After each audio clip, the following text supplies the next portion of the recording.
वाले राजीव रंजन आ गए। राजीव रंजन को जरा स्क्रीन पर ले आइए। बंगाल घूम के आए हैं।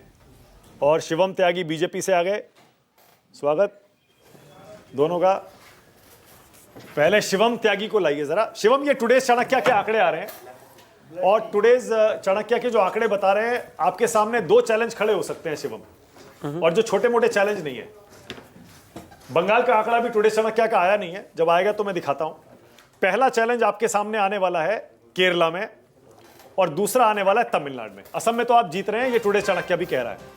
पहले मैं कह रहा हूं कि तमिलनाडु का आंकड़ा देखिए शिवम त्यागी और बताइए क्या AIADMK प्लस यानी NDA TVK के साथ तमिलनाडु में जा सकता है क्या, अगर ऐसी संभावना बनती है त्रिशंकु विधानसभा की। शिवम देखिए मानक जी, सबसे पहले तो मैं एक चीज़ कहना चाहता हूं कि जिस तरीके से NDA ने वहां पर चुनाव लड़ा है, और अगर खास तौर पर हम परसेंटेज के हिसाब से भी जाएं तो NDA की सरकार वहां पर बनती है।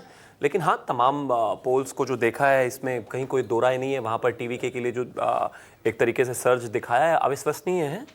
दूसरा एक और भी है कि पर्सनैलिटी बेस्ड वहाँ पर लीडर्स जो हैं वो चूज़ हुए भी हैं पूर्व में, इस बात को कोई डिनाई नहीं कर सकता।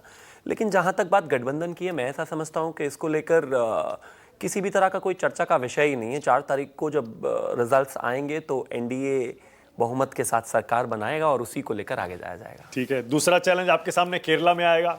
अभी हम चर्चा कर रहे थे वहां पर, अगर मान लीजिए लेफ्ट पार्टी और बीजेपी मिलकर सरकार बनाने की स्थिति में हुई तो क्या करेंगे शिवम त्यागी? के शर्मा कह रहे हैं हम राजनीतिक दल हैं, बड़े लोग फैसला लेंगे हमारे। आप क्या कहते हैं?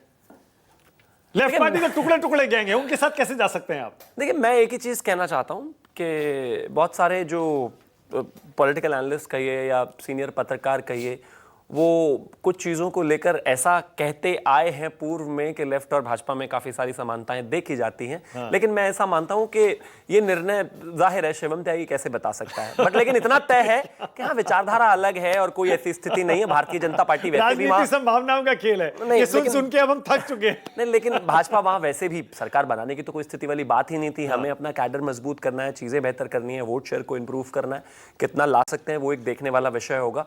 पर मुझे लगता है कि ये बहुत ही ज्यादा हाइपोथेसिस में भी एक नेक्स्ट लेवल का सवाल आपने पूछ दिया। नहीं, क्योंकि आंकड़े हैं ये शिवम, ये मैंने अपने हिसाब से अपनी तरफ से नहीं पूछा। हाँ, मैं मानता हूं। अच्छा, टुडे चाणक्य वाला ये आंकड़ा देखिए जरा। ये देखिए, ये तमिलनाडु का ये रहा और केरल का भी दिखाता हूं अभी आपको। जरा केरल का भी दिखाइए। तमिलनाडु केरल का टुडे चाणक्य का आंकड़ा दिखाइए जरा।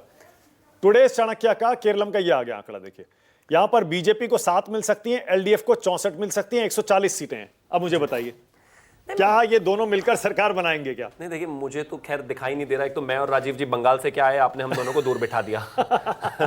दूसरा ये कि मैं ऐसा मानता हूं कि 4 तारीख का हमें इंतजार करना चाहिए। भारतीय जनता पार्टी का प्रथम जो एम है, जो पहला लक्ष्य है, वो यही कि वहां पर धीरे धीरे पैठ जमाना, वोट सर्च करना, वही हमारे लिए महत्वपूर्ण भी है, वही हमारा एम भी है। आने वाले समय में चीजें कैसे मैच्योर होती हैं, कैसे डेवलप होती हैं, इस पर कमेंट करना शायद बहुत जल्दी है। इसका ये सवाल हो सकता है ना मानक कि भारतीय जनता पार्टी किसकी सरकार रोकना पसंद करेगी? हाँ, UDF की या LDF की? ओ, जवाब वही आएगा फिर भी। शिवम मंझे हुए प्रवक्ता है विजय जी।